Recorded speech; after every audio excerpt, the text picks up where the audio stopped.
Capítulo 481. Finalmente, había llegado el momento. Extra. El monstruo francés Napoleón, encerrado en Moscú. De hecho, lo que se llama extra, es decir, periódicos de información urgente fuera de la publicación oficial, se oficializa en los Estados Unidos a finales del siglo XIX en la historia original. Sin embargo, incluso en la Inglaterra de esta época, en tiempos de emergencia, los periódicos hacían funcionar las rotativas urgentemente con frecuencia. Los vendedores de periódicos corrían por las calles de Londres arrojando continuamente boletines extra. Eso mismo era lo que Castlereagh había corrido a entregar repentinamente a Wellesley, que bebía té en una esquina de un café. Finalmente ha llegado el momento para Inglaterra, Wellesley. ¿En serio está diciendo esto basándose en noticias tan inexactas, barón Castlereagh, excelencia? No, ¿no es seguro que Napoleón está atrapado en Rusia? Cuando Castlereagh inclinó la cabeza desconcertado, Arthur Wellesley chasqueó la lengua. Primero, Napoleón está en San Petersburgo. Además, más que estar atrapado, es más bien que se queda por voluntad propia. Sobre todo, no es un perdedor sino un ganador. Napoleón está atrapado en Rusia. El lado que obtuvo esta noticia más rápido en Europa fue, extrañamente, Inglaterra. Porque aunque Rusia y Europa Oriental son actualmente un lodazal, el Mar del Norte y el Mar Báltico aún no se han congelado completamente. La noticia que los barcos contrabandistas difundieron a Londres se está propagando como extra de ayer. Sin embargo, por el contrario, Wellesley, que había visto directamente el avance de Napoleón desde el continente europeo, juzgó de manera diferente. Que Napoleón se queda deliberadamente en Rusia, no está atrapado. Por supuesto, en realidad estaba medio atrapado porque el movimiento del gran ejército era casi imposible. Castlereagh se sentó frente a Wellesley, le quitó el té y se quejó mientras lo bebía. Quien escuche pensará que eres un general del ejército francés. ¿Por qué no me cuenta sobre su viaje a Hannover? En caso de emergencia, ¿hay suficiente espacio para que desembarque el regimiento de Hannover? ¿Cuál es la situación de las ciudades libres de Bremen y Hamburgo? Bremen es un lugar leal a su majestad el rey. Hamburgo está viendo la situación, pero decidió ponerse de nuestro lado. Castlereagh añadió con rostro satisfecho. Por supuesto, eso es natural ya que el control del mar está en nuestras manos. Desde que la casa de Hannover cayó en manos inglesas, el reino de Hannover es propiedad privada del rey de Inglaterra. Pero el reino de Hannover tiene el buen puerto de Bremen, y también es un país adyacente al famoso Hamburgo.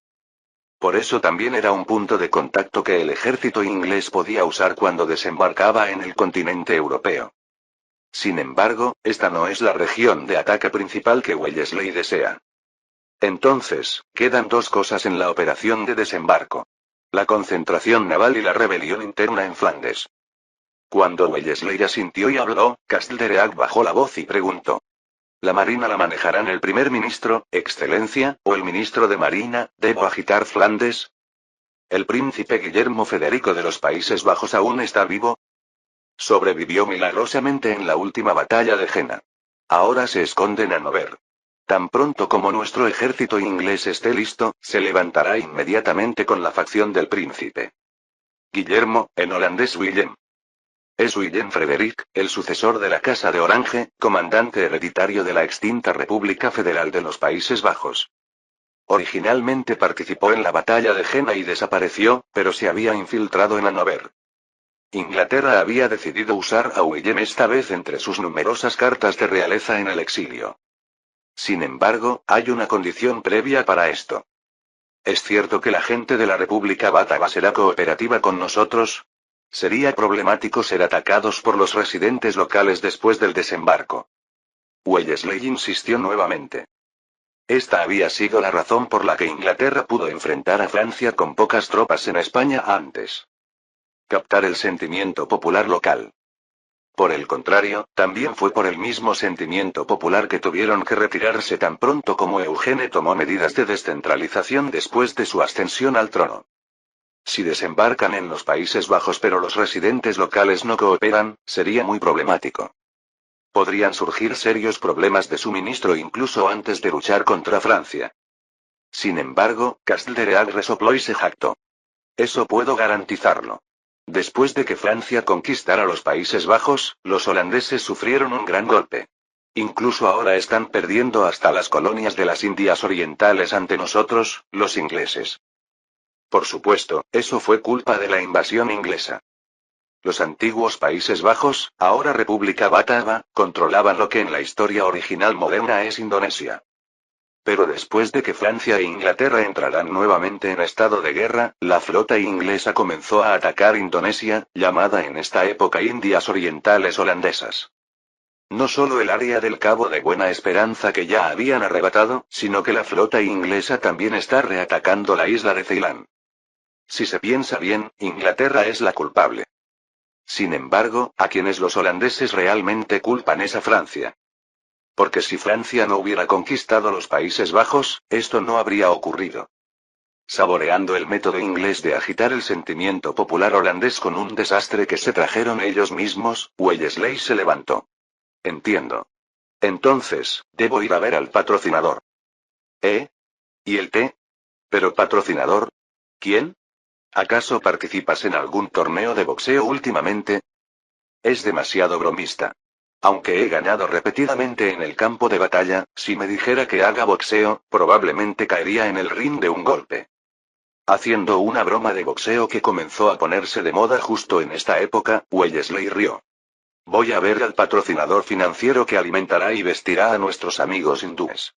Ah, cuando vaya a Europa, no olvide averiguar también sobre los movimientos de Prusia.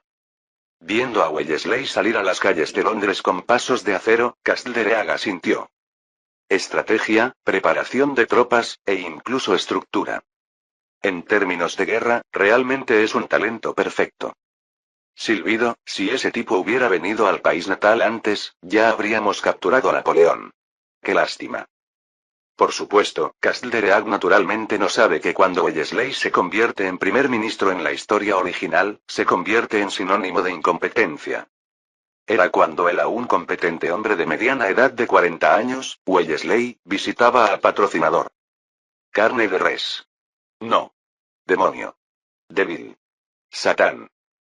Alojamiento temporal frente al enorme puerto. Soldados de piel oscura están protestando en grupo. Una escena exótica suficiente para detener los pasos de los ciudadanos. De repente se ve al patrocinador enfrentando a los soldados de color que protestan, preguntando al administrador. ¿Otra vez qué pasa?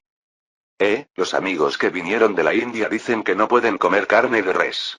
Dicen que es por alguna regla religiosa. Ah, diles que coman lo que se les dé. Ya me vuelvo loco por los gastos de comida. Entonces debo traerles carne de cordero. Wellesley sonrió amargamente y se dirigió al patrocinador. Sería problemático si lamenta darles a esos amigos carne de cerdo de alta calidad en lugar de cordero, presidente Baring. El patrocinador, el caballero Francis Baring, se sorprendió, se dio vuelta y corrió como loco. General Wellesley, el verdadero demonio que me endosó este dolor de cabeza estaba aquí. ¿Por qué soy un demonio? Debería dirigir sus insultos al primer ministro, excelencia. Entonces, cuando todas las ganancias de este año de la Compañía de las Indias Orientales están yendo a esos hindúes, ¿crees que me vas a ver con buenos ojos? Ahora el presidente de la Compañía de las Indias Orientales, es decir, el presidente del Consejo Directivo, es Baring. Sin embargo, Baring no parecía para nada complacido con su posición de presidente. Y no podía evitarlo. El dinero que gana está siendo arrebatado constantemente por más de 30.000 soldados de origen indio. Sus gustos alimentarios son tan exigentes que hoy también se están enojando diciendo que la carne de res no sirve. Para Baring es algo difícil de manejar. Sin embargo, Wellesley sonrió ampliamente pero negó con la mano de manera categórica como el acero. Presidente, ¿no se convirtió en jefe de la Compañía de las Indias Orientales a cambio de eso? Además, no olvide que esos amigos son originalmente el ejército sepoy perteneciente a la Compañía de las Indias Orientales. La Compañía de las Indias Orientales tiene la obligación de pagar salarios. Como todo era correcto, Baring rechinó los dientes y preguntó. Eso no es todo, ¿verdad? Por supuesto. Esos amigos son la vanguardia que vino nada menos que rodeando el Cabo de Buena Esperanza. El verdadero cuerpo principal está actualmente acercándose por el lado del canal de Suez. ¿Realmente van a hacer ese desembarco loco? ¿Cómo van a llegar hasta Gibraltar? Es una ruta más peligrosa que la ruta de cruce del Cabo de Buena Esperanza. Probablemente lo dijo esperando que se diera por vencido, pero Wellesley respondió simplemente. Por eso vienen el almirante Sidney Smith y Edward Berry, además del almirante Alexander Ball, ¿no? Parece que Francia no tiene talentos para detener a nuestra marina. Con ese nivel de miembros, realmente podrían capturar la hegemonía del Mediterráneo.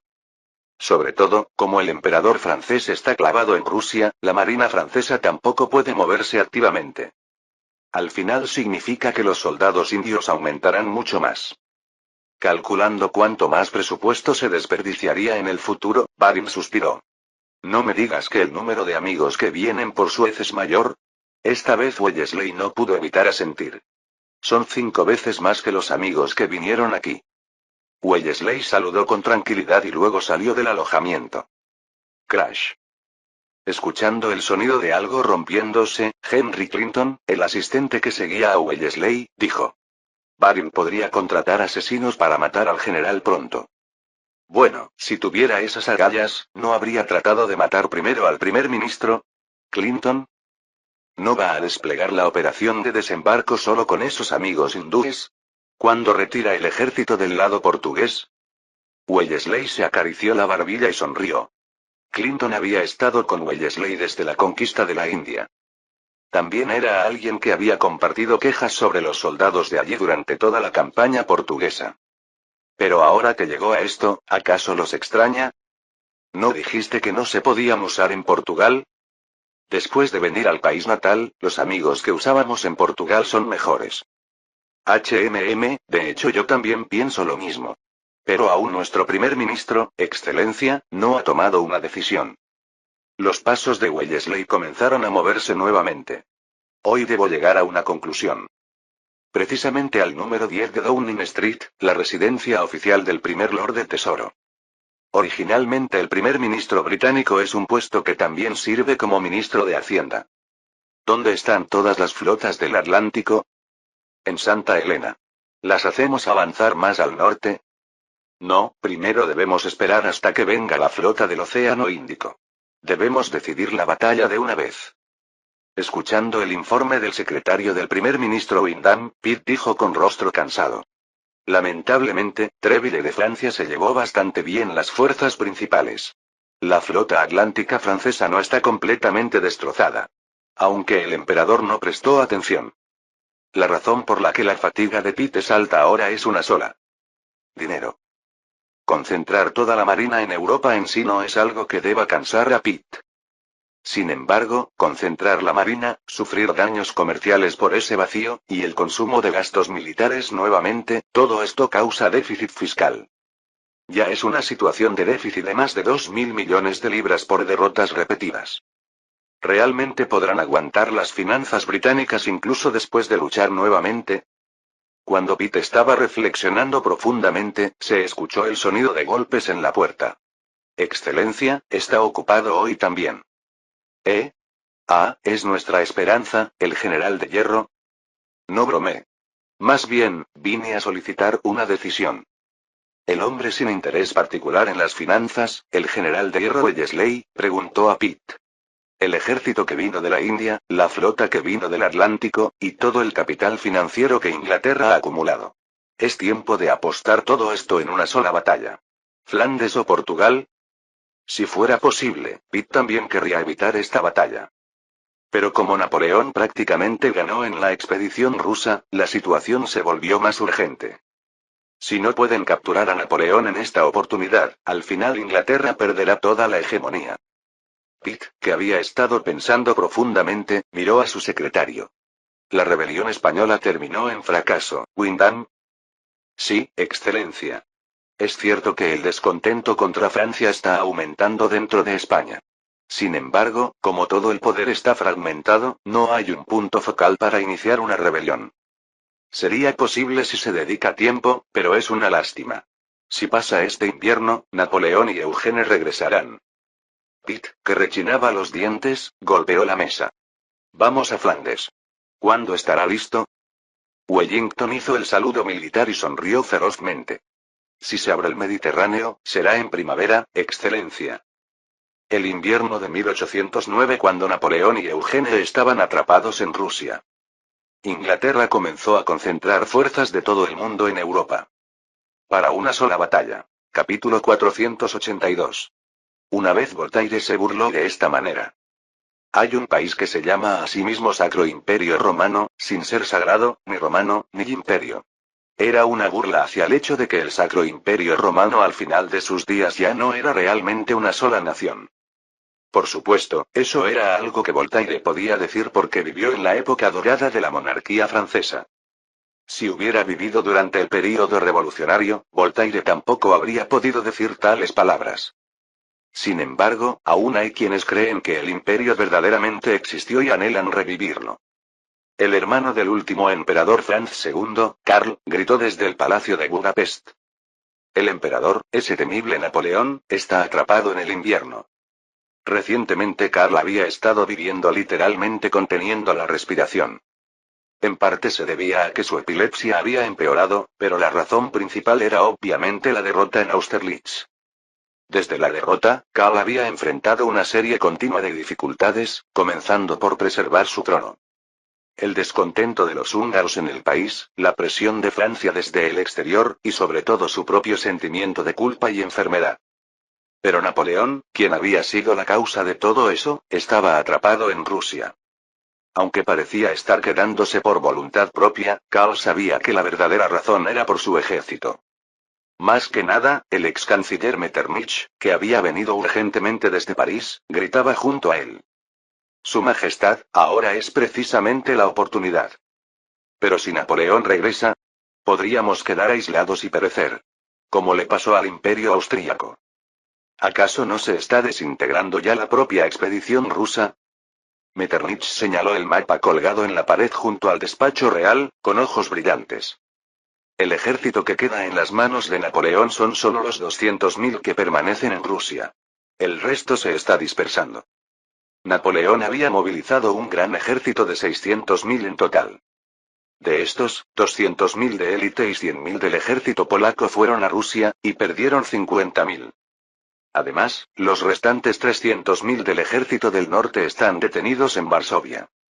Aunque se dice que hay más de 800.000 reservas en la Francia continental, son solo un ejército sin comandante en jefe.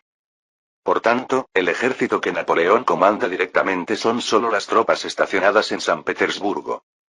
Se dice que quedan 250.000, pero el estacionamiento en el extranjero y las marchas de larga distancia causarán nuevas pérdidas. Por tanto, es correcto ver que las fuerzas que pueden regresar son apenas 200.000. Karl, que conocía este hecho por su larga experiencia militar, asintió y preguntó. Metternich, ¿cuál es la estructura que tienes en mente? Dímelo. Metternich se aclaró la garganta y explicó. Primero, lo más importante es bloquear el camino. ¿Camino? ¿Te refieres a la ruta de retirada? ¿No está ya bloqueada por esa cosa llamada Rasputitsa o el lodazal? Lo táctico, no lo sé. Lo que sé es el bloqueo internacional. El experto en diplomacia, Metternich, trazó líneas en el mapa con su pluma mientras hablaba. Convertir todo entre Francia y Rusia en antinapoleónico. O al menos, agitarlo con levantamientos de fuerzas antinapoleónicas. Los antiguos territorios del Sacro Imperio Romano, Suiza, y hasta Italia. Todas son áreas que fueron conquistadas, sometidas o integradas por fuerza militar. Aún son pocos los que reconocen profundamente en su corazón la hegemonía del Imperio francés. ¿Napoleón está atrapado en Rusia? Entonces no serán pocos los que alberguen sentimientos de rebelión. Inmediatamente el reino de Nápoles se convertirá en un foco de rebelión. Karl pensó que sonaba plausible y preguntó de nuevo. ¿Y después? Debemos apoderarnos del ejército expedicionario ruso que se está desintegrando, es decir, las tropas estacionadas en Varsovia. ¿Cómo? Todos ellos son fuerzas independientes. Además, no tengo autoridad para dirigirlos a todos. Esta vez también la respuesta de Metternich fue clara. Proclame al rey de Prusia como emperador del Sacro Imperio Romano. Y a cambio, que su majestad tome el puesto de comandante en jefe de las fuerzas aliadas. Sin embargo, era una respuesta demasiado radical, por lo que Karl no pudo responder de inmediato. No proclamarse emperador a sí mismo, sino proclamar al rey de Prusia. Significaba renunciar al trono imperial que la casa de Habsburgo había mantenido de todas las maneras posibles. En lugar de Karl, Radetzky, que ahora ocupaba el puesto de comandante en jefe de Hungría, gritó estupefacto. Canciller, ¿estás loco? Aún estoy cuerdo. Mariscal Radetzky. ¿Cómo puede entregar el sagrado trono imperial de los Habsburgo a los Hohenzollern? Sin embargo, Metternich gritó con más determinación hacia Radetzky. No es el trono lo que importa. Lo importante ahora es la hegemonía.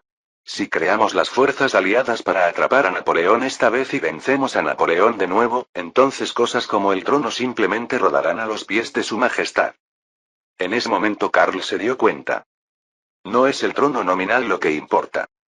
Victoria. Solo eso revivirá el Sacro Imperio Romano y traerá de vuelta el trono a los Habsburgo. Sí, de todos modos mi hermano mayor que fue a América también fundó el Imperio Austríaco. Su Majestad. Radetzky, leal súbdito, entiendo bien tu lealtad. Pero ahora solo hay una cosa importante. Karl presionó su mejilla que temblaba ligeramente por la epilepsia y brillaron sus ojos. Debemos impedir que Napoleón regrese a Francia, agarrarlo del tobillo y matarlo. Era una época en que la gente tenía que marchar a pie. A menos que tal vez fuera en barco. Para que el ejército francés regresara a su país natal, tendría que caminar nada menos que 2.700 kilómetros. Si las fuerzas antifrancesas dieran todo su esfuerzo, definitivamente podrían agarrar a Napoleón del tobillo. Entonces Metternich añadió. Su Majestad, aún no ha terminado. Para lograr lo que ha dicho, se necesita una condición final. ¿Qué es? La Confederación del Rin debe cambiar de bando. Metternich explicó con una sonrisa al perplejo Karl. Para eso tendrá que sacudir al rey de Baviera. El rey de Baviera, Maximiliano, parece a primera vista leal a Francia. Sin embargo, hasta antes de la batalla de Austerlitz mostró varios movimientos de querer desertar. ¿Cómo hacer que esta Baviera cambie de bando? Hay que mostrar el poder del ejército. Yo debo marchar. Emite una orden de movilización general en toda la región Magyar. Haremos de Viena territorio de la casa natal de nuevo. Ante la orden de Karl, Radetzky y los generales húngaros hicieron el saludo militar al unísono. Clic. Ahora había llegado el momento de que Karl de Hungría se moviera de nuevo. Varsovia está ocupada sin ningún movimiento. ¿Qué? ¿Ahora están llegando peticiones de auxilio desde Viena? Louis Bonaparte, Gran Duque de Bohemia, saltó. Había estado desempeñando el papel de supervisor de un gran ejército de 400.000, incluyendo 300.000 del ejército expedicionario y 100.000 de tropas de vigilancia. Sin embargo, el ejército expedicionario era demasiado lento y la guerra terminó antes de que pudieran llegar a Rusia. Como los caminos se volvieron peligrosos, se retiraron por el momento a Varsovia, pero con el cambio súbito de la situación política, Louis estaba perdido. Armand Caulaincourt, excónsul en Rusia, asintió y reportó. Así es. Su Alteza Gran Duque Louis de Bohemia. Todas las fuerzas militares francesas estacionadas en Viena están siendo expulsadas. ¿Por qué Hungría de repente? Parece que creen que Su Majestad el Emperador no puede regresar. Entonces Louis negó con la cabeza estupefacto y miró a los monarcas que estaban alrededor. Eso no tiene ningún sentido. Mi hermano simplemente está descansando en Rusia. ¿No es así, Gran Duque de Varsovia? La persona que casualmente vio era el Duque de Sajonia y Gran Duque de Varsovia, August. Sin embargo, August no tenía una cara muy amistosa. De repente, mirando a Louis, August preguntó. ¿Realmente soy el Gran Duque de Varsovia? ¿Qué estás diciendo? Yo, August, me he enorgullecido de haber sido leal al emperador Napoleón hasta ahora. El Gran Duque August de Varsovia gritó temblando las cejas. Pero he oído que cuando Su Majestad iba a castigar al usurpador de Rusia, prometió a los polacos que establecería a Poniatowski como rey del reino de Polonia. Como todo esto era cierto, Caulaincourt tampoco pudo refutar. Ya habían pasado 3 meses desde que dejó Rusia para servir como asistente de Louis. Napoleón no había retirado su promesa de revivir el reino de Polonia. Pero se dice que el rey del reino revivido sería Poniatowski. Entonces, ¿qué pasaría con el duque de Sajonia que ya ocupaba el puesto de gran duque de Varsovia? Louis negó urgentemente con las manos. No, Su Alteza Gran Duque. Eso es solo un malentendido. Se refería a dividir el territorio del lado ruso. Eso también. Es mi territorio como Gran Duque de Varsovia. Originalmente. Bueno, tendrías que haber logrado méritos militares para la distribución. En ese momento, el Gran Duque August se levantó de su asiento y salió corriendo. Esto es realmente lamentable. No puedo aceptarlo de ninguna manera. Había ocurrido la situación de que el Gran Duque de Varsovia saliera del palacio del Gran Ducado de Varsovia. Ya de por sí, el ejército expedicionario estacionado en Varsovia estaba en agitación. Claramente la expedición había terminado, pero no había llegado la orden de regreso. Pero como la situación política europea se volvía más ominosa día a día, incluso sin el temor de perder títulos, el descontento de los monarcas no podía sino aumentar. Louis suspiró y miró alrededor, luego preguntó a otro militar. Esto es un gran problema. Si podremos resistir hasta que regrese mi hermano. ¿Qué podemos hacer? General Superior Laharpe. También Laharpe, que había regresado del ejército expedicionario ruso como asistente de Louis, respondió con una sonrisa amarga. Su Majestad delegó plenos poderes a Su Alteza Gran Duque. Es fácil decir plenos poderes, pero al final no me lo echó encima. Su Majestad el Rey Eugene sí dijo algo un poco diferente. En un momento, Laharpe susurró en voz baja. Que si fuera necesario, sacara solo a Su Alteza Gran Duque y huyera. Louis replicó estupefacto. ¿Qué significa eso? Fue entonces. ¡Bang!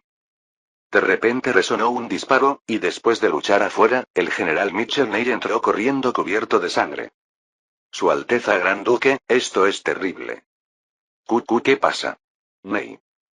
Ahora mismo, las tropas prusianas están atacando a nuestras fuerzas. En un instante, Laharpe se movió más rápido que nunca. Parece que es el momento. Su Alteza, sígame. Louis tembló por todo el cuerpo, y no tuvo más remedio que seguirlo. Pero si escapamos así, todo el ejército expedicionario será destrozado. De todos modos, la responsabilidad del comando del ejército del norte de la expedición rusa de 300.000 estaba en Louis. Pero si desertaba en batalla, ¿qué responsabilidad le pediría el emperador? Pensando en el carácter de Napoleón, que le gustaba echarle la culpa a otros, Louis corrió en estado de pánico. ¡Bum! Pero si se hubiera quedado, habría muerto con el estruendoso bombardeo. Una nueva bandera se alzó en el palacio de Varsovia donde hasta ayer había estado el cuartel general del ejército expedicionario ruso. Hoy, nos hemos levantado para resistir al despiadado Napoleón. El que grita desde el estrado no es otro que el rey de Prusia, Friedrich Wilhelm. A su alrededor están rodeados los generales prusianos. A pesar de no ser ni siquiera la fuerza principal del ejército expedicionario, por haber actuado primero, Prusia se había apoderado de la iniciativa. Friedrich Wilhelm miró alrededor de la audiencia y gritó. ¿Cuánta gente ha muerto a manos del ejército francés? ¿Cuánta comida y fondos han sido robados por Francia? ¿Cuánto territorio ha sido pisoteado bajo las pezuñas de los caballos franceses? Incontablemente muchos. Así es. Pero el demonio que se llevó todo lo nuestro está atrapado lejos en esa tierra helada. Wilhelm, que se había tomado un momento para respirar, brilló los ojos y desenvainó su espada. Ahora, yo Friedrich Wilhelm seré el abanderado de la resistencia contra Francia. Junto con la resurrección del antiguo Sacro Imperio Romano. Todo esto había sido acordado con el enviado especial del rey de Hungría, Karl. Pero ni los prusianos ni los alemanes que participaron en el ejército expedicionario ruso sabían este hecho. Solo sabían que se había alzado una nueva bandera para oponerse al emperador Napoleón. De repente Blücher gritó. Kaiser Friedrich. Entonces los gritos comenzaron a llenar todo el palacio. El Kaiser. Ahora, un nuevo Kaiser había comenzado a soñar con la resurrección del imperio. Capítulo 483. Entonces, ¿qué hay de los países aliados? Corran, ahora mismo. Varsovia es tierra de muerte. De Varsovia a Múnich hay nada menos que 1,000 kilómetros. Había un ejército que recorrió esa distancia con una marcha verdaderamente rápida. Precisamente las 80.000 tropas que el Reino de Baviera había enviado al ejército expedicionario ruso. Considerando que las fuerzas enviadas por la Liga del Rin totalizaban 150.000, casi la mitad había sido proporcionada por Baviera. Sin embargo, ocupados en huir, habían abandonado los cañones, dispersado los carros de suministros, y solo las tropas permanecían intactas en su regreso. Normalmente con esta situación sería momento de descansar, pero el monarca al frente no se detenía. El hombre que ocupaba el cargo de canciller del reino, el conde Mongelas, corrió apresuradamente hacia el rey y preguntó. Su Alteza Gran Duque, ¿no deberíamos haber observado la situación en los alrededores de Varsovia?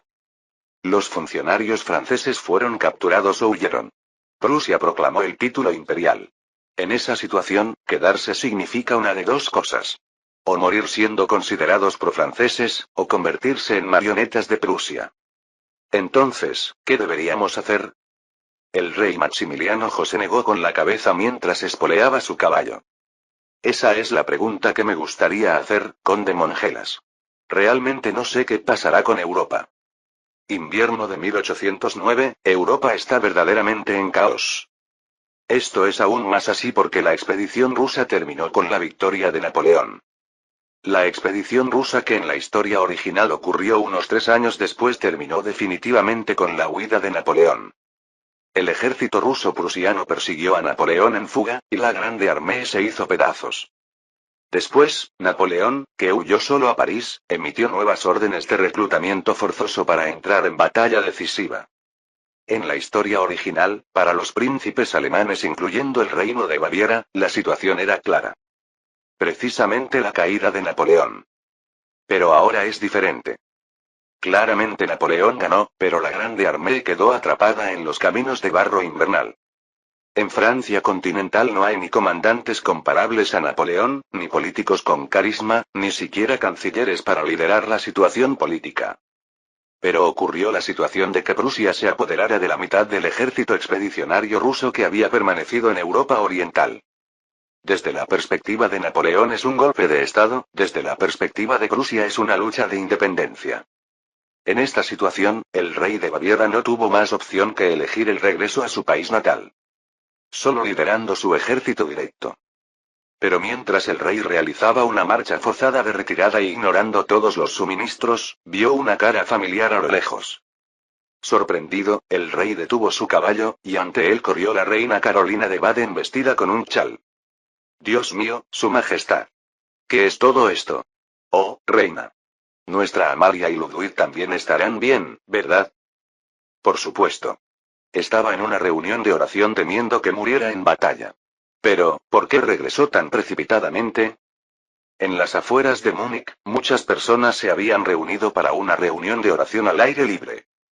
Solo entonces el rey Maximiliano, tranquilizado, bajó tambaleándose de su caballo.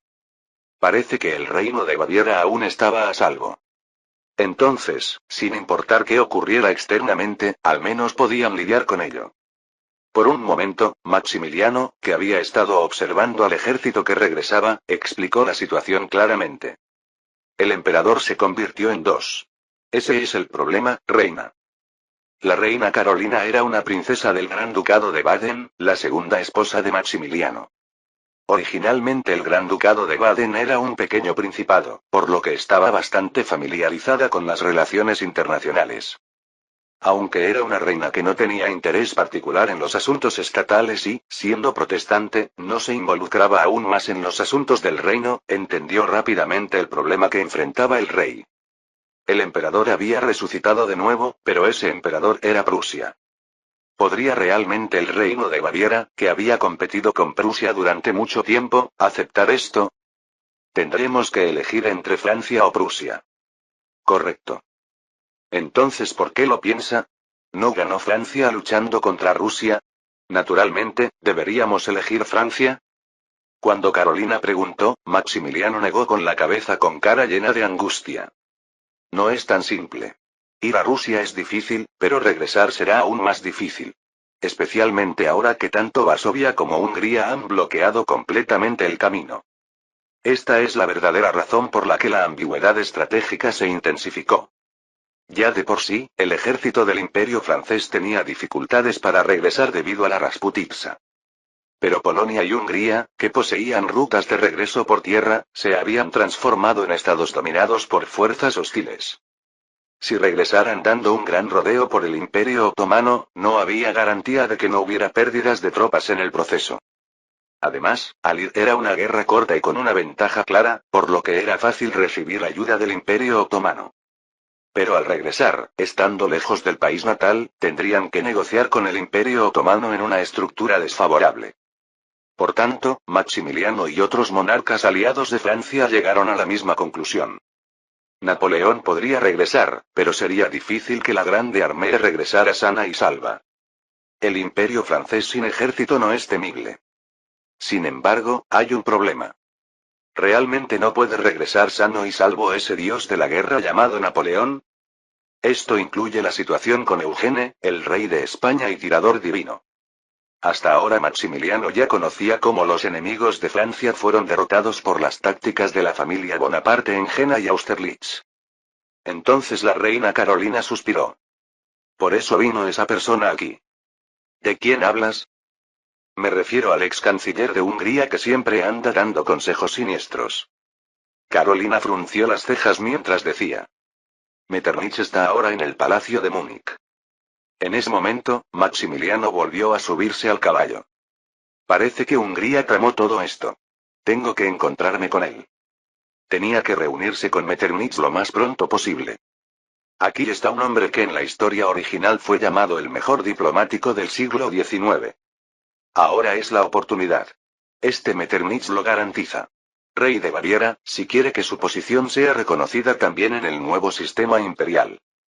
Por supuesto, Metternich aún no había logrado hazañas asombrosas. La diplomacia es, después de todo, el trabajo de ajustar mediante negociaciones lo que ocurre en la realidad. Pero ya sea el Sacro Imperio Romano, Austria, o Hungría, todos habían sido destrozados mucho más miserablemente que en la historia original. Sin embargo, su capacidad no era diferente de la historia, por lo que en estos tiempos turbulentos Metternich había estado corriendo enérgicamente. El rey Maximiliano, que aún no había decidido ni siquiera los objetivos estratégicos, preguntó. Ese emperador del imperio no es de los Habsburgo sino de los Hohenzollern. Correcto. ¿Ahora nos pide que traicionemos a Napoleón para servir a Prusia como emperador? Por supuesto, el reino de Baviera tenía históricamente varias guerras con los Habsburgo también. Porque una vez ambicionó el trono imperial. Sin embargo, generalmente había buscado el principado más alto dentro del Sacro Imperio Romano, y Prusia, que había obtenido primero la posición de rey, era uno de los principales competidores de Baviera. Más tarde, incluso después de que se estableciera el Imperio alemán en la historia original, Baviera mantuvo su independencia y eligió la integración.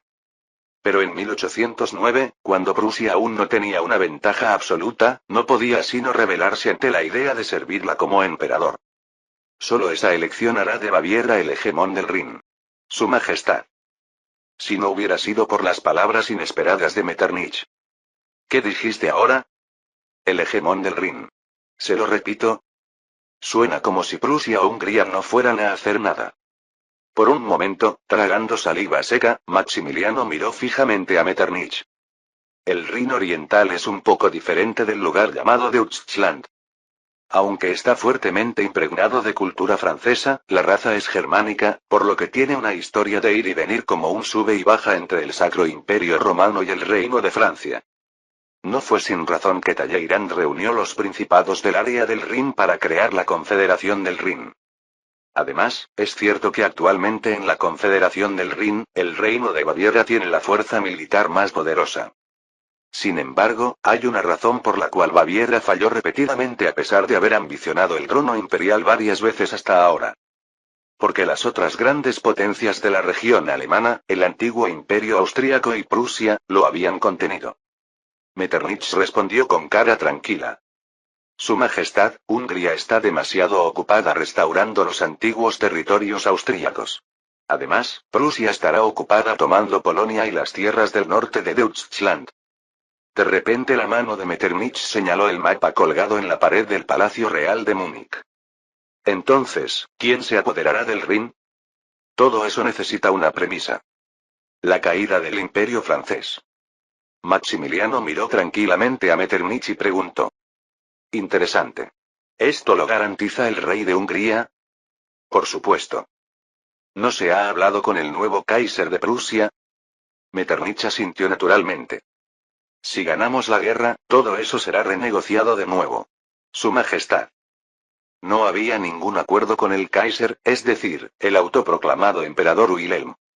Sin embargo, si realmente pudieran derrotar a Napoleón, también era cierto que sería definitivamente posible.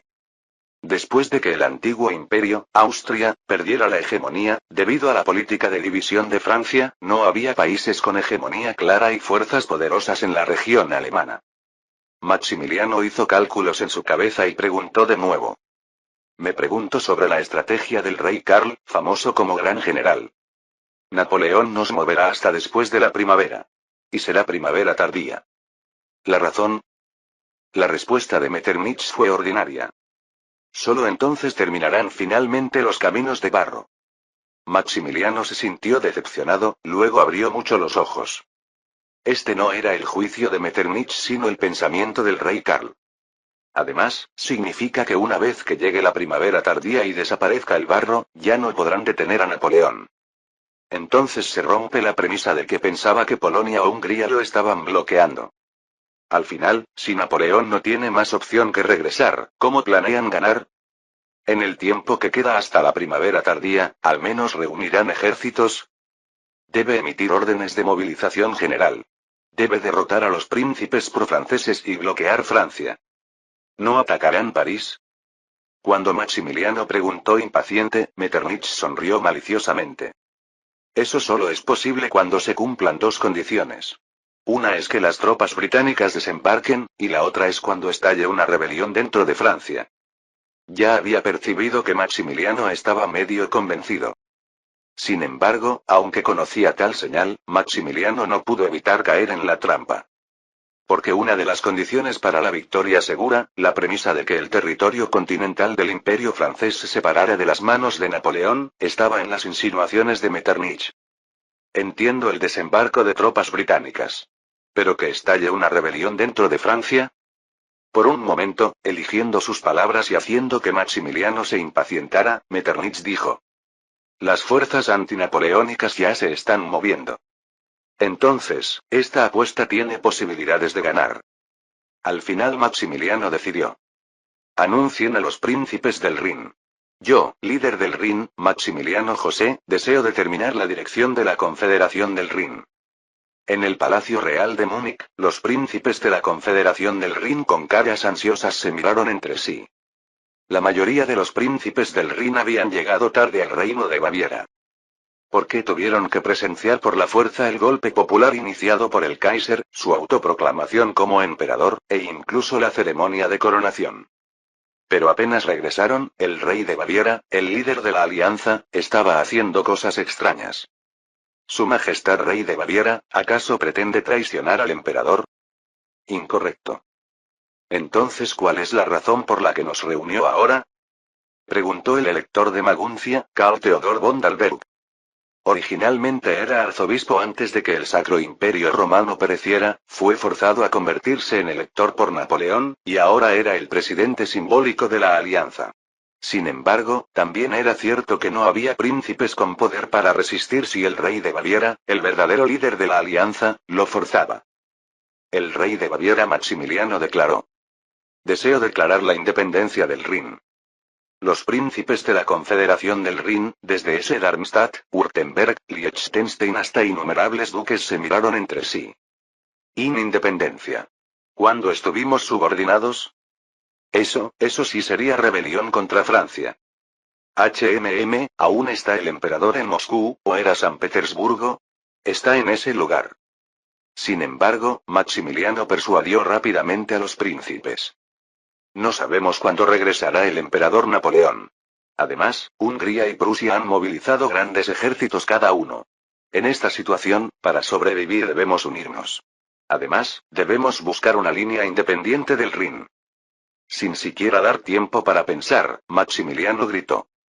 Por tanto, yo, como líder del Rin, junto con los países aliados como ejército aliado, deseo proteger nuestra libertad y paz. Claramente, Hungría se había rebelado contra Napoleón. Además, Prusia de repente se autoproclamó Kaiser. En esta situación, si lidiaran individualmente, serían pisoteados por ambos países, o pisoteados por Napoleón cuando regresara. Al final, los príncipes de la Confederación del Rin participaron en la confusión. ¡Viva el líder de Baviera! Sigamos al líder. Por la independencia y libertad del Rin. Viendo a los príncipes gritar sin tener confianza en sí mismos, Maximiliano desenvainó su espada y declaró: ahora se abrirá la era del Rin independiente de Francia. En este momento, nació Maximiliano, el líder de la caótica Confederación del Rin. Invierno de 1809. Fue cuando Napoleón aún no había dado ninguna directriz a Europa. Capítulo 484. Por fin había llegado el momento en que se movían aquellos que soñaban con la revolución. Tengo hambre. Denos pan. Ahora mismo, la Marina británica está bloqueando todos los suministros. París estaba sumido en el caos por todas partes. Originalmente, después de que Napoleón llegara al poder, París nunca había experimentado hambre. Además, Francia poseía un territorio continental 5 veces mayor que el de Inglaterra, y con su clima templado y vastas tierras de cultivo, era una nación agrícola que producía enormes cantidades de trigo cada año. Sin embargo, las personas no pueden vivir solo de alimentos básicos. Había ocurrido una situación en la que se interrumpió el suministro del llamado pan blanco hecho con ingredientes de alta calidad. La razón era que se había cortado el trigo que debía venir de Egipto. Normalmente habrían podido resistir con pan de centeno, pero los ciudadanos parisinos, acostumbrados durante más de 10 años a una dieta abundante, estaban enojados. En cafés y plazas por todas partes se alzaban voces llenas de quejas. ¿Qué demonios está haciendo el emperador? Solo sabe de guerra, pero el gobierno del país es un desastre. Mejor era Robespierre. Si el emperador hubiera estado en París, el sentimiento popular no se habría agitado hasta este punto. Sin embargo, el emperador que había desaparecido diciendo que iba a conquistar Rusia en el este, no regresaba ni después de un año. Pero no era que todo el mundo no pudiera comer pan blanco. Claramente las clases adineradas, los llamados magnates conocidos como alta burguesía, seguían viviendo sin problemas a pesar del bloqueo marítimo británico. Esta disparidad hacía enfurecer aún más a los ciudadanos. Entonces, ¿no sería mejor regresar a los tiempos de Robespierre? Aún así, tales palabras eran demasiado radicales y sorprendían a los ciudadanos. ¿Quién es esa persona? Ah, es alguien que solía hacer propaganda en las calles cuando yo era niño, hace tiempo. Ah, ya sé quién es. Un hombre de 30 años que aún recordaba los inicios de la revolución gritó. Es el igualitarista, Babeuf. Sin embargo, esta era principios del siglo XIX, cuando los 30 años se consideraban más bien madurez que juventud. Pero si un hombre que había llegado a la madurez había visto a ese político solo en su infancia, significaba que era una persona del pasado. Por el contrario, también significaba que la gran revolución ya se consideraba cosa del pasado. Una persona del pasado, pero un revolucionario de la vieja época que seguía activo en la Cámara Baja, Babeuf gritó en la plaza Vendôme. Ahora en este país hay un emperador y hay nobles. A pesar de ser un país que tuvo una revolución. No, pero ese emperador fue elegido por voto, y los títulos no son cargos honoríficos. ¿En serio es así? Entonces, ¿qué hay del rey hermano? ¿Y qué hay de la esposa del rey hermano? Hacia el ciudadano que le replicaba, Babeuf se burló y gritó como reprendiendo. La princesa de la antigua Casa Real de Borbón y su esposo. Ocuparon el trono de España, el país vecino, y están gastando enormes cantidades de dinero francés. ¿Es este realmente un país verdaderamente igualitario? En el pasado, antes de que ocurriera la revolución, era una escena que se podía ver comúnmente. Una época cuando oradores que hacían declaraciones radicales exponían sus argumentos hacia los ciudadanos. Sin embargo, durante más de 20 años, en realidad desde los tiempos del terror de Robespierre, una situación que no se había podido ver se desplegaba por primera vez en París. Babeuf se dirigió a los ciudadanos que lo miraban como hipnotizados. Esos tipos siguen comiendo pan blanco y carne. Nosotros también lo hacemos de vez en cuando. Digo que lo comen todos los días. En estos tiempos cuando los británicos han bloqueado el mar y se han cortado los suministros. Además, en esta situación cuando Rin, Hungría y Prusia nos están atacando. En ese momento, alguien se acercó a Babeuf apoyándose en un bastón. Espera, ¿qué dijiste? ¿Babeuf? ¿Quién está atacándonos? Mirando al caballero que claramente parecía de clase adinerada, Babeuf sonrió maliciosamente. Oh, Perego. Mi amigo rico. Mira qué gordo estás de tanto comer bien mientras todos se mueren de hambre. Eso no es importante. ¿Quién está atacando Francia? ¿No es Inglaterra? Ja ja ja. ¿No dijeron nada en el Consejo Directivo del Banco de Francia? Babeuf miró fijamente al director del Banco Central de Francia, Perregaux, y gritó. Ahora mismo, el rey Carlos de Hungría y el nuevo Kaiser Guillermo I de Prusia están atacando como fuerzas aliadas. Además, el reino de Baviera ha abandonado Francia. Cuando escucharon esas palabras, los ciudadanos reunidos en la plaza se sorprendieron. Por supuesto, no poder comer pan blanco era molesto. Sin embargo, no era suficiente para levantarse y protestar contra el régimen imperial que había establecido un sólido sistema de dominación. Pero la situación era que el emperador había desaparecido llevándose la gran armada hacia el este y no regresaba. En esta situación los países enemigos estaban atacando con sus ejércitos. El emperador no está ahora. Tampoco está el rey hermano. Ni siquiera se queda en España. Entonces, ¿París está siendo protegido por un niño de menos de 10 años? Por supuesto, tal evaluación sería demasiado severa. De cualquier manera, Charles Napoleón, a quien los ciudadanos llamaban un niño de menos de 10 años, era solo un sucesor provisional. París y Francia estaban siendo protegidas por 800.000 tropas de reserva bajo el mando del comandante de defensa de la capital, Serurier. Aún así, la realidad de que no había emperador, ni rey hermano, ni grande armée, ni mariscales, capturó a los ciudadanos. Babeuf no perdió esa oportunidad y agitando ambos brazos gritó con fuerza. En estos tiempos peligrosos, los ciudadanos deben hacer algo antes de morir de hambre. El hombre que una vez había tenido las calles de disturbios, la agitación de Babeuf finalmente había capturado París. Por supuesto, no solo los ciudadanos pensaban que Babeuf era un revolucionario de la vieja época. ¿Quién está haciendo alboroto ahora? ¿Babeuf? El comandante de las fuerzas de seguridad y jefe de policía y director general de la policía secreta, Savary, preguntó frunciendo el ceño. Babeuf era claramente un elemento peligroso. Tal vez Babeuf estuviera detrás de la escena de la explosión donde toda la familia real española había volado en pedazos. Sin embargo, ¿no era ahora solo un político pasado de moda que se dedicaba a declaraciones radicales?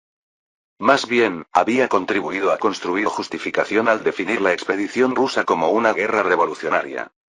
Pero parecía que no podía abandonar sus viejas costumbres y andaba esparciendo quejas en las plazas. El informante, el subdirector de la policía secreta Pierre Dupont, asintió con la cabeza. Sí, director Savary, señor.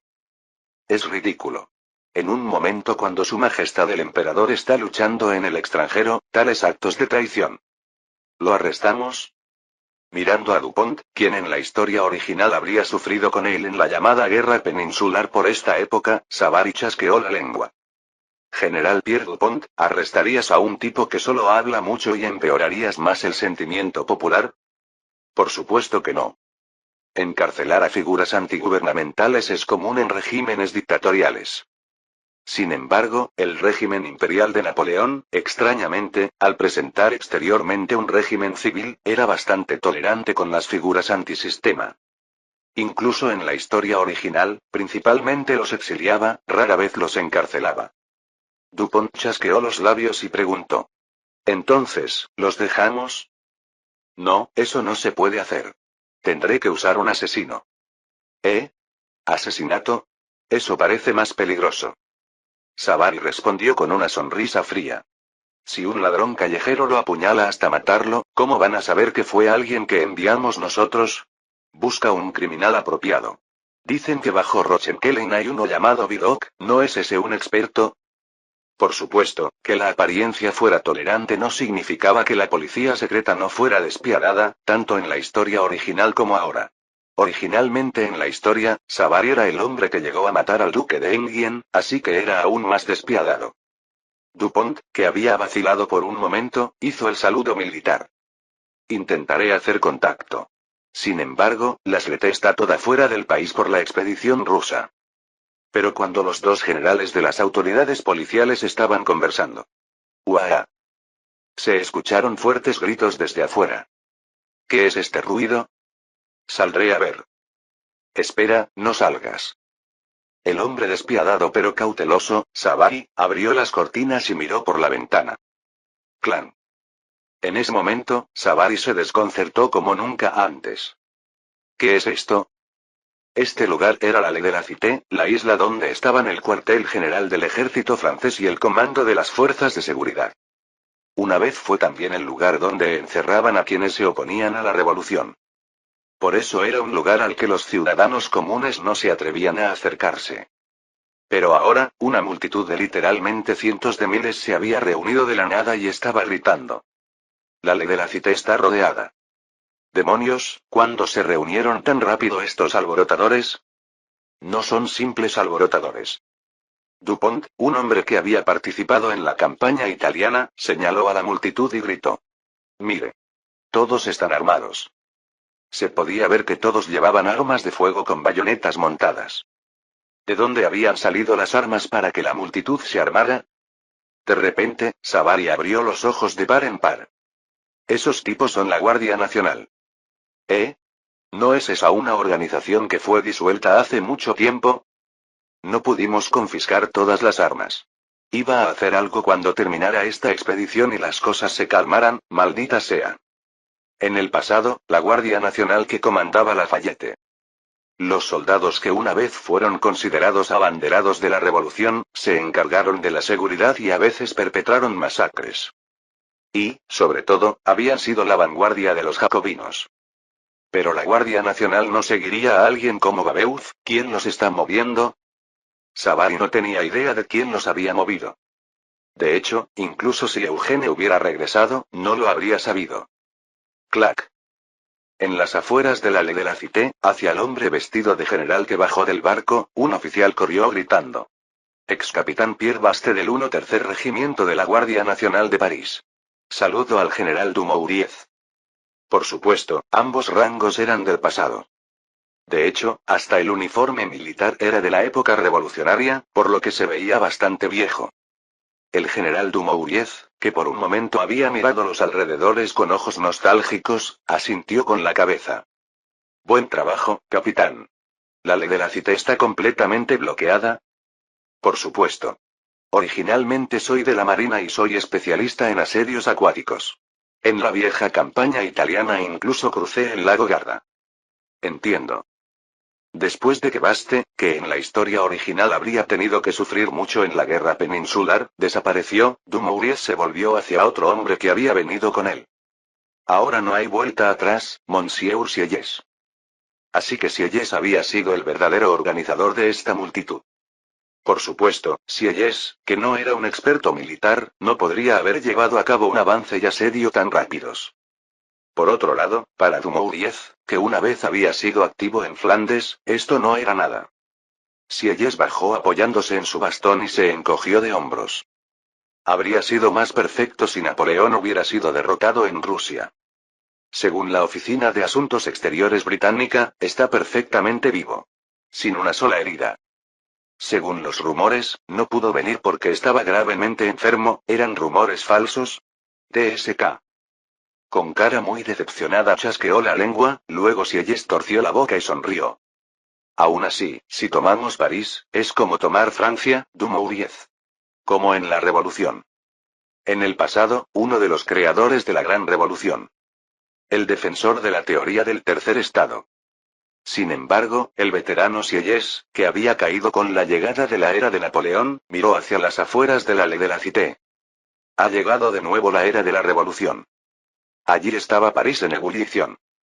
Creemos un mundo igualitario, ciudadanos camaradas. Con la agitación de Babeuf, los jacobinos habían regresado. A París sin Napoleón ni Eugene. Capítulo 485.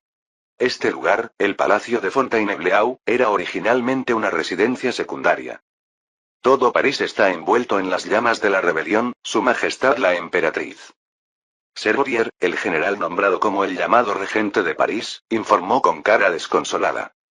En la historia original habría sido el hombre que se convertiría en el llamado sexto mariscal.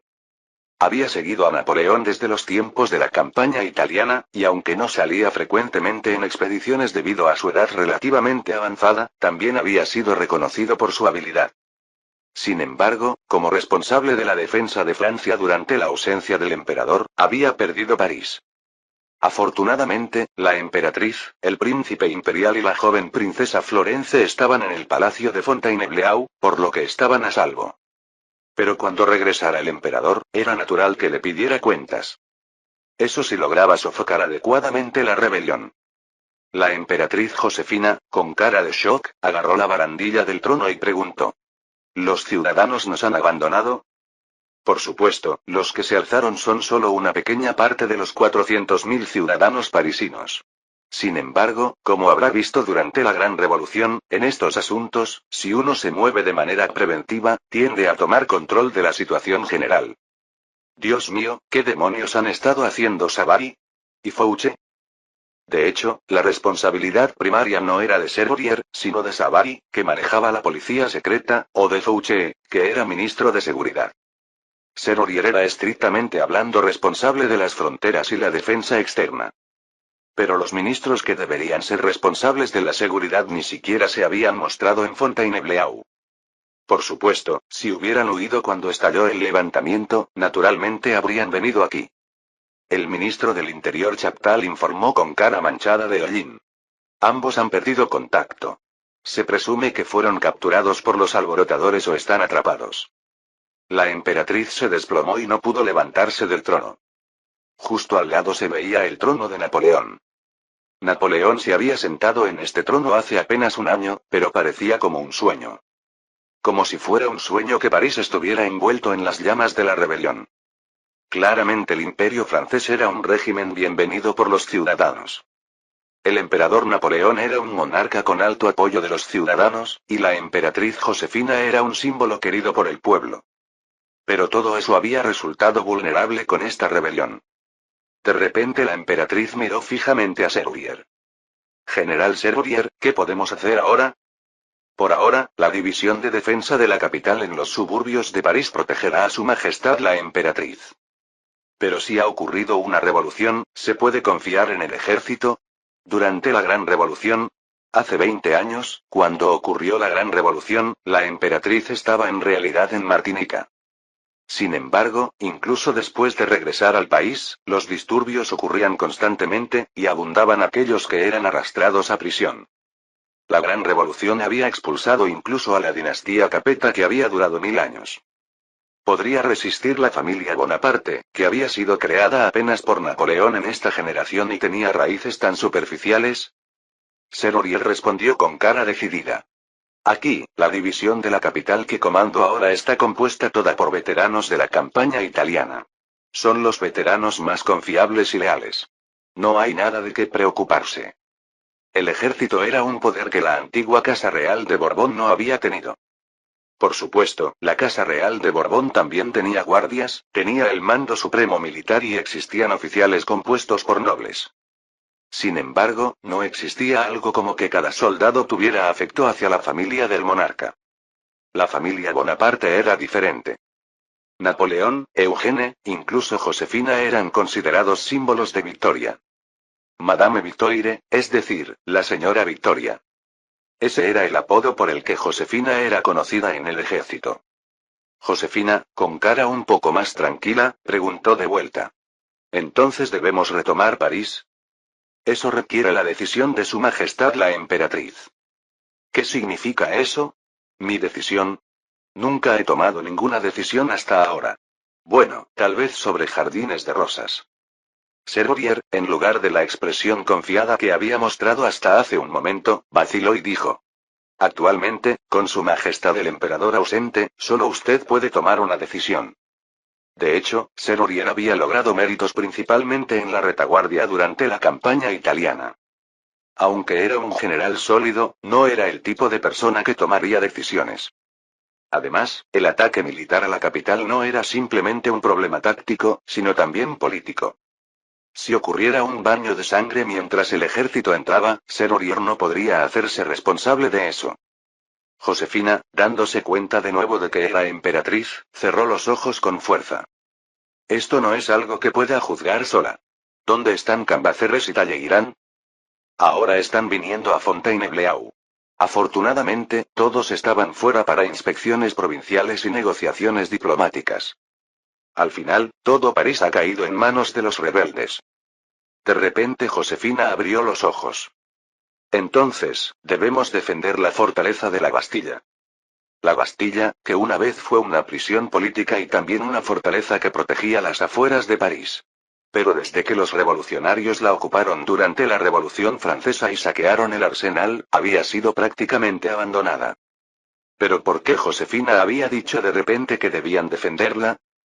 Sin poder entender la razón, Serurier parpadeó y preguntó. ¿Qué quiere decir con eso? ¿No es un símbolo de la revolución? Los rebeldes pueden haber ocupado la ley de la Cité, pero no habrán logrado tomar la Bastilla también. Llamaré a un explorador para verificar. Josefina se dirigió a Serurier, que se movía apresuradamente. Si está ocupada, atáquela por favor. Solo como una presión desde el exterior. Entonces, los rebeldes también desviarán su atención allí y podremos ganar tiempo. La Bastilla, símbolo de la revolución. Si los imperialistas la defendían o la retomaban, tendría un efecto político. Significaría que se convertiría en un símbolo de que París aún no había caído completamente en manos de la facción insurgente. Solo entonces Serurier se dio cuenta de lo que quería decir e hizo el saludo militar. Entendido, Su Majestad. Sin embargo, cuando todos se fueron, la emperatriz miró el lugar vacío y murmuró con ansiedad. Regresa pronto, Napoleone. Todo esto era solo una medida temporal hasta que Napoleón regresara. El Reino Federal de España tampoco podía ser una excepción. ¿Ha estallado una rebelión en Madrid? La reina, que en realidad no permanecía en la capital Madrid, María I, preguntó de vuelta como si fuera absurdo. ¿Por qué diablos había estallado una rebelión en este momento? Inmediatamente estaban implementando exención de impuestos por la guerra civil pasada. El nuevo primer ministro del Congreso Federal, Álava, respondió pesadamente. Así es, Su Majestad la Reina. ¿Cuál es la razón? No recuerdo es decir, que nos hayamos impuesto impuestos excesivos. Es el problema de la Armada. Armada, que se podría entender fácilmente como la flota invencible. Pero en realidad significa simplemente flota. El nombre completo de la famosa flota invencible en la historia original es Armada Invencible, así que tiene un modificador adicional de invencible. Así que Álava estaba diciendo que había estallado una rebelión por el problema de la flota. Ahora, por los rumores de que la flota está en crisis de disolución por falta de ingresos fiscales, los ciudadanos de Madrid se han enfurecido y se han alzado. Aunque España había perdido la hegemonía, había nostalgia por los días cuando fue una superpotencia. Especialmente Madrid, que había sido el núcleo del antiguo reino de Castilla, era aún más así. Pero al eximir impuestos y hacer que cada región del reino se autogobernara de manera dividida, las finanzas reales se habían vuelto insuficientes. Por eso estaban en progreso las discusiones de reducir primero la fuerza de defensa que dependía de Francia, y Madrid se había alzado por estar descontento con este problema. Por supuesto, para María era algo ridículo.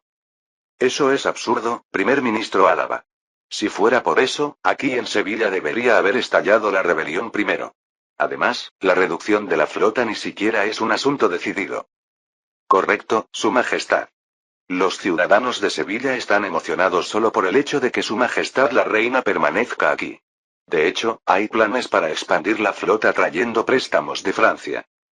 Entonces, ¿cuál es el problema? Álava suspiró. Ha estado ausente de la capital demasiado tiempo. Su Majestad el Rey ha estado completamente fuera del país. Si María hubiera permanecido en Madrid, el orgullo de los ciudadanos madrileños estaría intacto. Sin embargo, cuando España se convirtió en la llamada Federación, la importancia de Sevilla aumentó enormemente. Porque era el lugar donde se podía comunicar directamente con las colonias del Nuevo Mundo. Nueva España, Perú, Río de la Plata y Nueva Granada. Por eso Eugene había permanecido en Sevilla cuando gobernaba España, y María simplemente estaba actuando de la misma manera. Tocándose brevemente la frente, María preguntó de vuelta. Así que hirieron el orgullo de los ciudadanos madrileños. Y además, Inglaterra debe estar detrás, ¿verdad? Es muy probable. Deberíamos haber atacado el puerto de Gibraltar más rápido. Hacia María, que fruncía ligeramente el ceño, Álava dijo cuidadosamente. Si me lo ordena, enviaré cartas a las diversas cortes de la Federación para levantar un ejército conjunto de supresión de rebeliones. Aún así, dirán que es un problema de Castilla. Eso es, bueno, probablemente sea así. De hecho, este era el mayor problema de la política de divide y vencerás que Eugene había elegido. Por cada región, los asuntos que ocurrían en esa región debían ser responsabilidad solo de los recursos de esa región. Esta era la realidad del Reino de España antes de que la familia Borbón lo unificara. Pero Eugene, al elegir la política de división, había regresado a la era antigua cuando la familia Habsburgo dominaba. Por supuesto, Eugene tenía en mente el imperio francés y planeaba implementar gobierno financiero. Es una pena que el segundo cuerpo no esté en momentos como este. Comandante Álava, primero envié una carta al líder de la insurrección. Diciendo que queremos dialogar. Cuando María ordenó después de mucha reflexión, Álava se sorprendió. Su Majestad, dialogar con rebeldes es algo que nunca ha ocurrido en la Casa Real Española. En Francia también fue así, y al final mi padre murió. Pero, Su Majestad, también está el peligro de emboscada. A pesar de la disuasión de Álava, María declaró firmemente al primer ministro y la corte. Soy el rey de la Federación Española y la madre de todos los súbditos españoles. ¿Matarme? Entonces esa persona recibiría la maldición de todos los españoles. Todos los súbditos miraron a María con ojos muy abiertos. La reina ante sus ojos no era solo una princesita criada en un invernadero. Era alguien que había sobrevivido en la tormenta de la Gran Revolución y había ascendido al trono de un país extranjero. Lo prepararemos, Su Majestad. El primer ministro Álava hizo una reverencia. Fue el día en que María, que había sido reina solo de nombre en España, mostró sus primeros pasos como monarca. Al otro lado del Atlántico, la ciudad portuaria de Miami en Florida, frente al mar, era ruidosa con disparos de cañón. ¡Bang! ¡Bang! ¡Bang! En la gobernación de Miami, una mujer que escuchaba los disparos de cañón preguntó como si fuera absurdo. ¿Esa gente no son estadounidenses? ¿Por qué diablos nos están atacando? El nombre de la mujer era Hortense. Una princesa imperial que tenía al emperador como padrastro, a la emperatriz como madre y a un rey extranjero como hermano. Sin embargo, también era alguien que había venido a una colonia del Nuevo Mundo en lugar del imperio francés y se había buscado problemas. Aunque no pensó que se vería envuelta en una guerra. El comandante de la guarnición de Miami, el general Dumas, frunció el ceño y reportó. Parece que se aliaron con Inglaterra. ¿Por qué? ¿Inglaterra no tenía malas relaciones con Estados Unidos? Dicen que ahora la facción pro-británica está en el poder. Mirando la flota estadounidense que disparaba cañones desde fuera del puerto, Dumas suspiró. Si continúa así, existe incluso la posibilidad de que Florida sea ocupada. Por supuesto, aún no era una época en que los disparos de cañón desde barcos llegaran adecuadamente a tierra. Sin embargo, a principios del siglo XIX, cuando la población estadounidense ya superaba los 5 millones, si presionaban con números, las colonias de Nueva Francia también estarían en peligro. Además, la madre patria estaba envuelta en guerra en este momento, lo que hacía difícil ayudar a las colonias. Desafortunadamente, de Sykes, que supervisaba el mando militar general de Nueva Francia, había partido en expedición hacia el centro-oeste del continente. Entonces Hortense golpeó el escritorio y se levantó. Deja de hablar débilmente, general Dumas. Solo porque de Sykes no está, ¿tiene sentido que nos arrebaten esta tierra? Esta es la tierra que mi hermano devolvió a Francia con sangre y sudor. Recuerdo que no derramó sangre ni sudor. Llama al gobernador Toussaint. Tenemos que discutir medidas defensivas. Hortense abrió los ojos de par en par y miró fijamente a los enemigos que disparaban cañones desde fuera del puerto. Hasta que de Sykes regrese, yo debo proteger este lugar. La hermana de Eugene, la hijastra de Napoleón, la hija de Josefina. Era el momento en que la princesa imperial Hortense comenzaba la batalla defensiva de Florida contra la flota estadounidense. Por supuesto, todo esto se resolvería cuando dos personas regresaran a Francia. Napoleón y Eugene. Fin del capítulo 485.